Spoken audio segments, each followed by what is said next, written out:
Dead he is not, but departed, for artist never dies.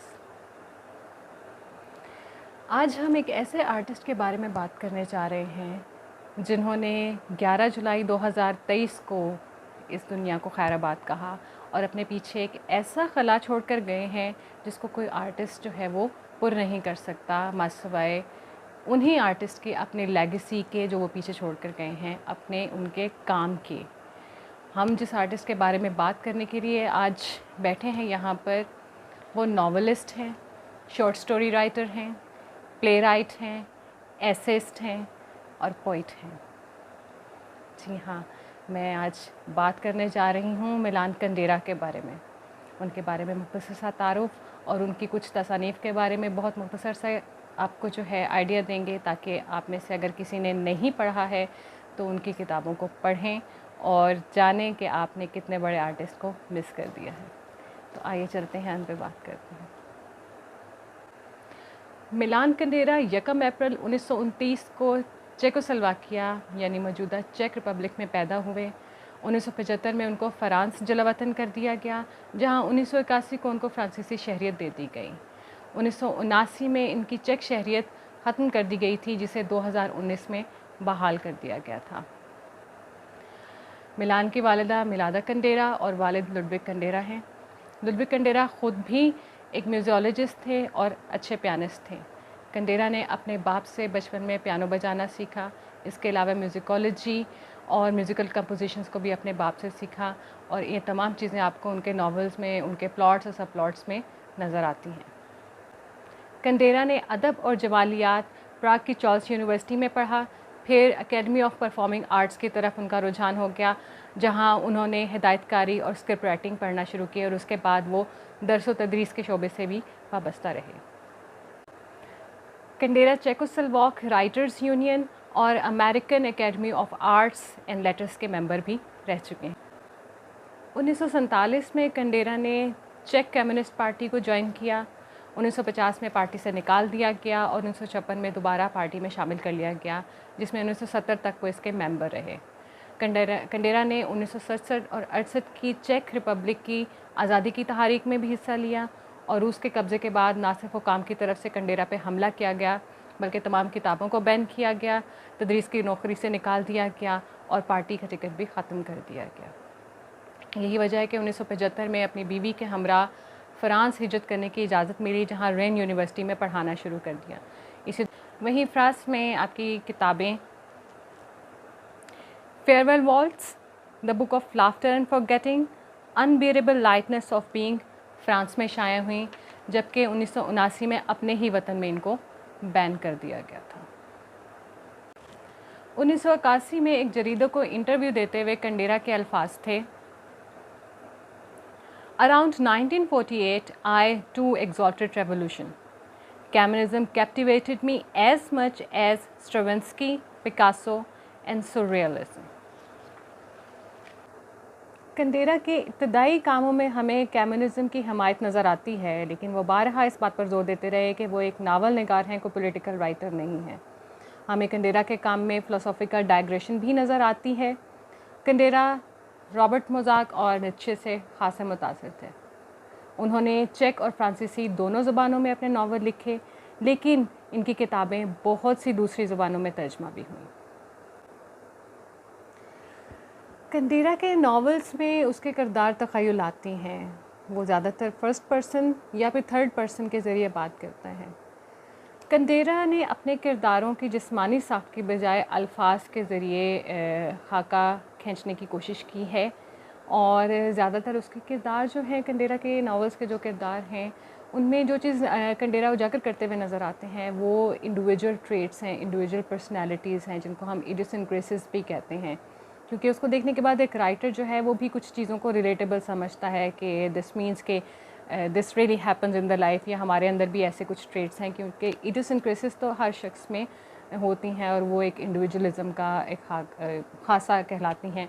इसके अलावा कंडेरा की जो थीम हैं वो लव है, बियॉन्ड सीरियसनेस, बियॉन्ड आर्ट हैं, ट्रेजिक एंड कॉमिक फैक्ट्स जो हैं लोगों के या जो किरदार आम रोज़मर्रा ज़िंदगी के हैं उनको लिया गया है। इसके अलावा हमें पॉलिटिकल इंसाइट और टच भी हमें नज़र आता है।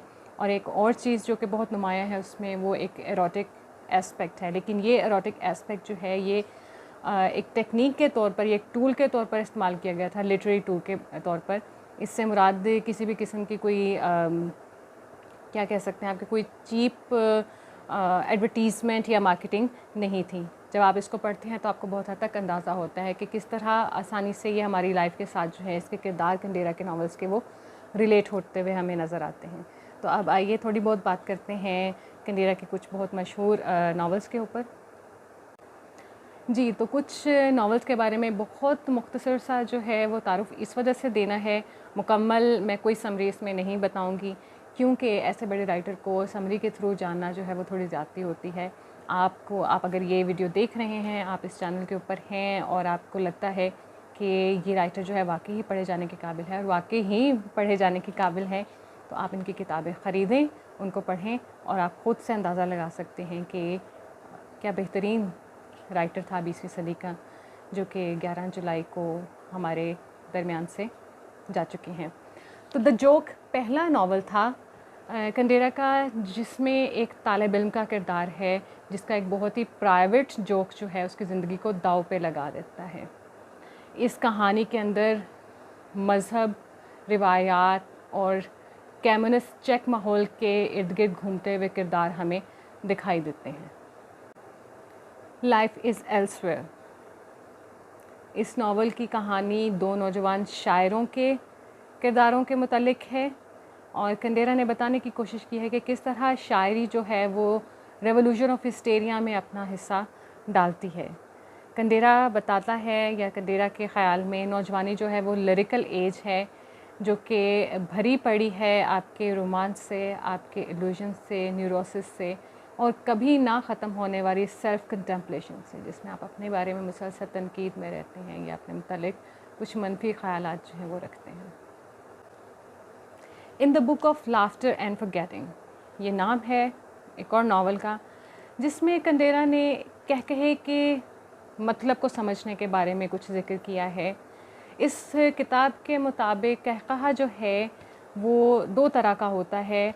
शिद्दत होने पर डेविल लाफ्टर जो है वो स्केप्टिसिज्म में बदल जाता है और एंजल्स लाफ्टर जो है वो फैनेटिसिज्म में तब्दील हो जाता है। फिर आता है novel the unbearable lightness of pink.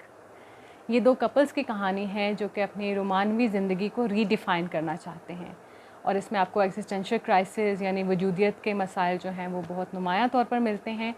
इसके बारे में एक बहुत ही प्यारी बात की जाती है कि it means this novel, it leads to the bleakness of our days. और ये एक कोट जो है वो बहुत अच्छी तरीके से डिफ़ाइन करता है इस किताब को, तो इसको ज़रूर पढ़िए। और ये काफ़ी मशहूर बल्कि शुरा फाक काम में से है कंडेरा की। इमॉर्टैलिटी, इस नावल में जो मीडिया मैनिपुलेशन है उसके बारे में कंडेरा बात करते हुए नज़र आते हैं और उनके बकौल कि किस तरह पॉपुलर कल्चर और टेक्नोक्रेसी जो हैं वो इस प्रोपेगेंडे का हिस्सा बनते हैं और हकीकत से परे की तस्वीर जो है वो इवेंचुअली आवाम को दिखाई जाती है। फिर किताब है स्लोनेस, आपको नाम से ही पता लग रहा होगा।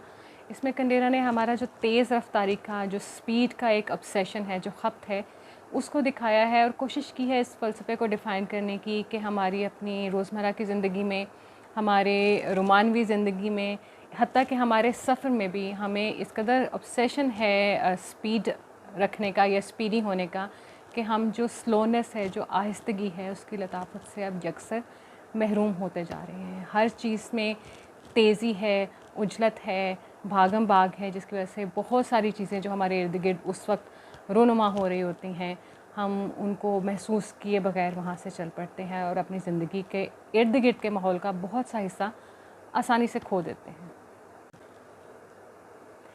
ये किताब जो है बहुत सारे चेक शहरियत रखने वाले लोगों की फ़्रांस में जिलावतनी की ज़िंदगी के बारे में है कि जब कम्युनिज़म जो है वो ख़त्म होता है चेक में, लेकिन उसके बाद भी कई साल से वो फ़्रांस में रह रहे हैं और अब जब वो अपने आबाई वतन वापस जाते हैं तो उनका वो वापस जाना उनके लिए और भी मायूस कुन साबित होता है।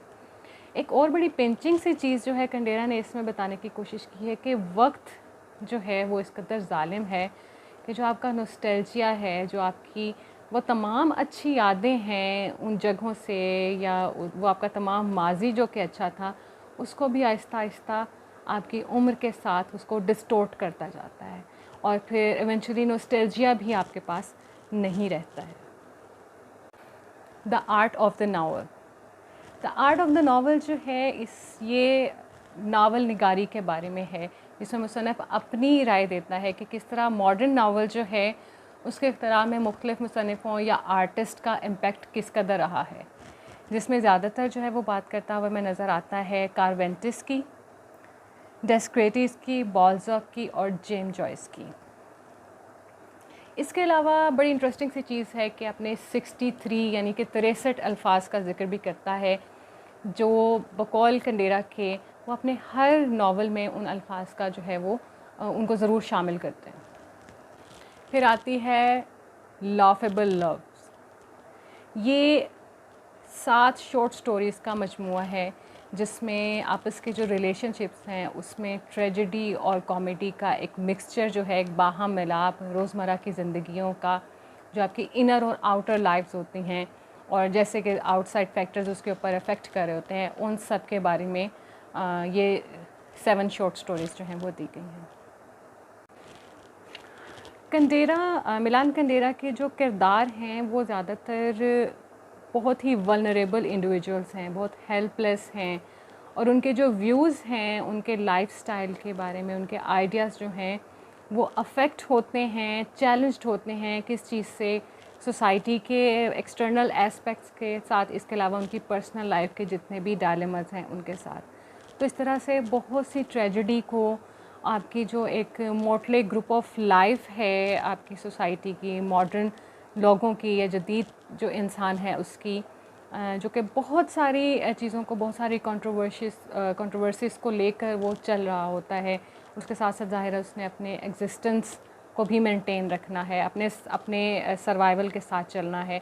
तो इन तमाम चीज़ों को लेकर जो कि हमारा मॉडर्न मैन है वो किस तरह से अपनी ज़िंदगियों को गुजार रहा है और किस तरह अपने व्यूज़ के थ्रू अपनी लाइफ जो हैं या लाइफस्टाइल वो चेंज करता है या उसको चेंज करनी पड़ती हैं, ये तमाम चीज़ें बहुत बारीकी से और बहुत खूबसूरती से न कंडेरा ने अपने नावल्स में हमें बताने की कोशिश की है।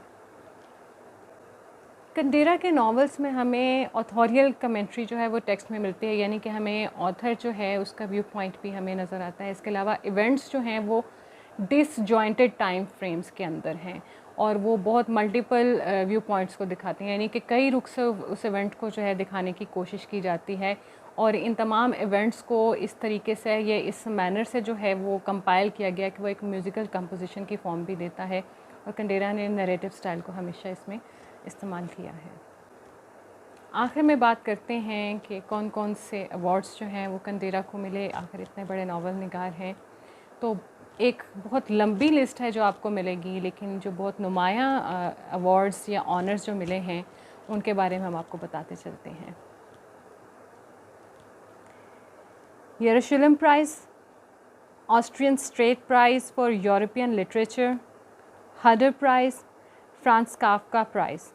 इसके अलावा एक एस्ट्रॉयड जो कि कुछ अर्सा पहले जो है उसको दरियाफ्त किया गया था, एजाज़ी तौर पर वो कंडेरा के नाम पर रखा गया है और उसका नाम है कंडेरा 3790।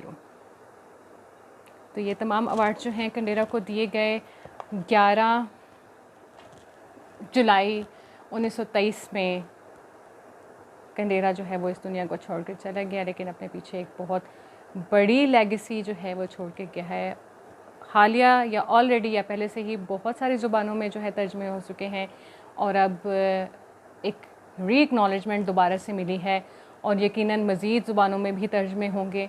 और आपसे गुजारिश है कि अगर आप अदब से ताल्लुक़ रखते हैं, अच्छे और बेहतरीन अदब को पढ़ना चाहते हैं, तो कंडेरा को I will certainly recommend to you.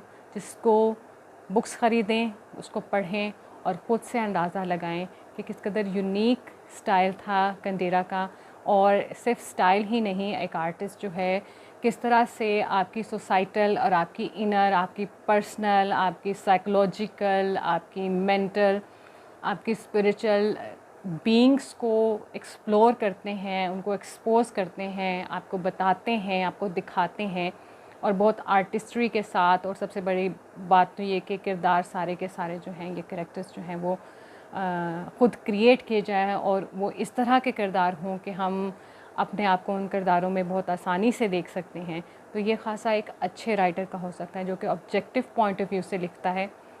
तो आप इसको ज़रूर पढ़ें और मुझे उम्मीद है कि आपको पसंद आएगा और अपनी राय ज़रूर दीजिएगा।